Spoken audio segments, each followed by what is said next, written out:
Hello mga ka-students! Ito po ang inyong teacher, ESMAIL AMIEROL.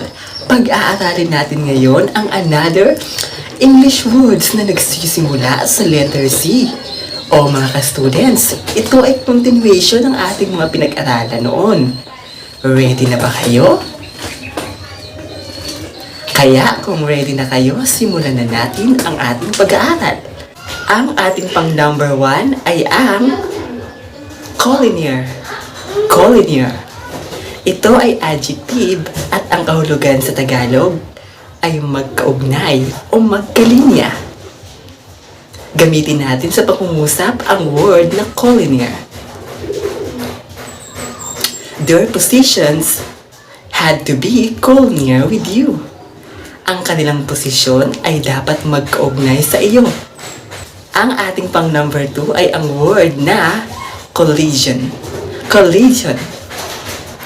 Ito ay noun na ang ibig sabihin sa Tagalog ay banggaan o bungguan. Gamitin natin ang word na collision sa pangungusap. The collision resulted to the death of 2 men. Ang banggaan ay nagresulta ng pagkamatay ng 2 lalaki. At ang ating pang number 3 ay ang word na collocate. Coffee can be collocated with milk. Ang kape ay pwedeng pagsamahin sa gatas. At ang ating pang number 4 na word ay ang colloid. Colloid. Ito ay adjective na ang kahulugan ay malupit. Gamitin natin sa pangungusap ang word na colloid. Colloid. He is a colloid man. Siya ay isang malupit na tao. Ayan. At ang ating pang number 5 na word ay colonize. Colonize. Ito ay verb na ang kahulugan ay sumakop o sakupin. The Spaniards colonized the Philippines. Sinakop ng mga Kastila ang Pilipinas. At ang ating pang-anim na word na nagsisimula sa letter C ay noun ng colonize. Ito ay colony, sakop o kawan. The Philippines was a colony of Spain. Ang Pilipinas ay isang sakop ng Spain, ng mga Kastila. Yan. At ang ating pang number 7 na nagsisimula sa letter C na word sa English ay very common. Ito ay color. Alam nyo ba ang color na word ay maaaring maging noun at pwede rin maging verb. Halimbawa, color those drawing. Kulayan mo ang mga guhit na yan. Yan po ang verb ng color. At maaari din itong maging noun. The color of the pen is pink. Ang kulay ng ballpen ay kulay pink.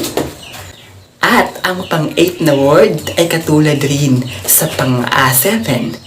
Ngunit ito ay may ed sa pinakalas. Ang word na colored na may ed sa last ay may kahulugan, may other na kahulugan sa Tagalog.